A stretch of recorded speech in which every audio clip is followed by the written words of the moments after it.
Welcome, everybody. I'm Neil Cavuto, and now it is getting nasty.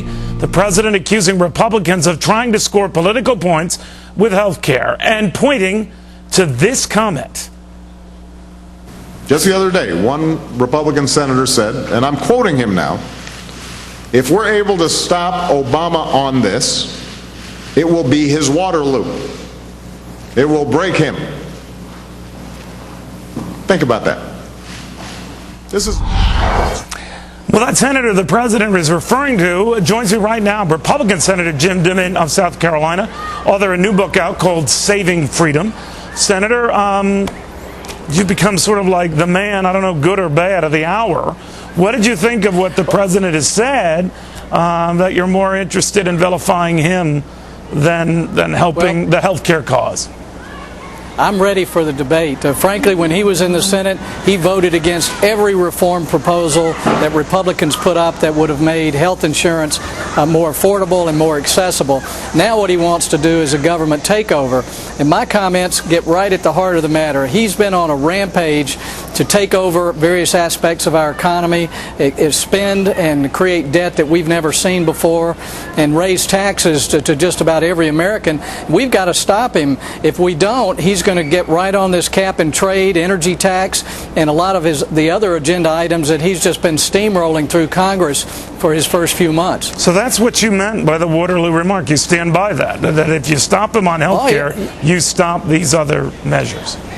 Well, the whole purpose of the Senate is to slow things down and debate them. He wants to pass things before we even read them. He did it on the stimulus plan, which has turned into a colossal failure, Neil. And now he wants to pass something that affects a fifth of our total economy in the next 2 weeks, and no one has even seen an entire bill. He doesn't even know what's in it, and he's admitted it.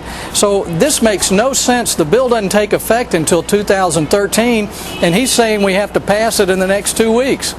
But obviously you've touched some raw nerves here, including that of the Senate Majority Leader, Harry Reid, who was saying your statements were brilliant, that in general Republicans aren't interested in working with Democrats to fix the problem. That's pretty clear. Mr. Reid goes on to say they simply want to maintain the status quo and keeping the insurance industry in charge of health care delivery. Neil, the president voted with the insurance companies when I put a bill on the floor that would have allowed Americans to buy insurance anywhere in the country. The big insurance companies are against that because they would have to compete. The fact is, Republicans have introduced many more reform proposals over the last several years than the Democrats. The Democrats have killed it because they don't want private insurance to work.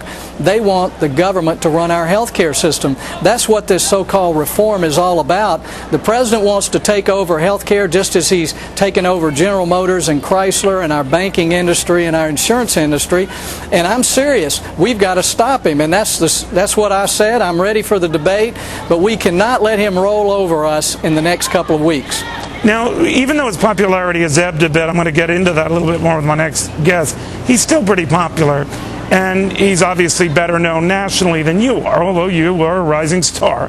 And do you think by him, singling your comments out, that he is using you as an example of just opposition Republicans who will stop everything he's trying to do and offer nothing in alternative? I've offered a lot of alternatives. Just a few weeks ago, I offered a plan that says basically, if you like what you've got, keep it. If you don't get insurance at work, we're going to give you a $5,000 a year health care voucher because that is fair treatment as far as the tax code is concerned. So we've offered the proposals. I'm ready for a debate, but he doesn't want to debate it, and I think he's played right into my hands because he started talking about his health plan. Now people want to know what's in it. If they find out what's in it, Neil, they're not going to want it to pass. All right, well, someone at the White House must be sensing the urgency of your Waterloo remarks, whether they were politically motivated or not, because every day and almost on the hour we have health care remarks coming out of the White House. Do you think this is slipping away from them, or they're just fronting this?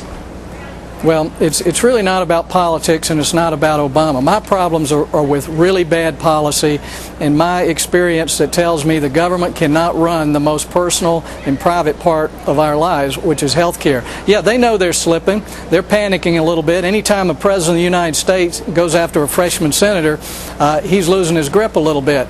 So I'm glad to have the debate with him, but frankly, I've been working on health care for over 10 years. I think I know a lot more about how it works than he does, so I'm ready. All right, you might be a freshman senator, but you were, elected the same year Barack Obama was. That's right. You are now, by virtue of these comments and others in recent months, perhaps the most prominent Republican in the country. You going to run for president? That's a little bit scary, isn't it? No, my first job is to make sure they don't steamroll another big bill through Congress that expands government, increases our debt. I'm going to keep my focus on the Senate for now, Neil. For now. That's right. But you ruling in, out the presidency? Oh, no, I have no plans to be president. Anyone who wants that job doesn't know how much trouble we're in as a country. I mean, it's going to take a lot of work, and I think the Republicans are starting to stand together on some principles of freedom that I think the American people are going to take to. And it's time we have a real debate about health care and other issues, because this government takeover approach is not going to work. Senator, thank you very much. Good having you on. Thanks, Neil.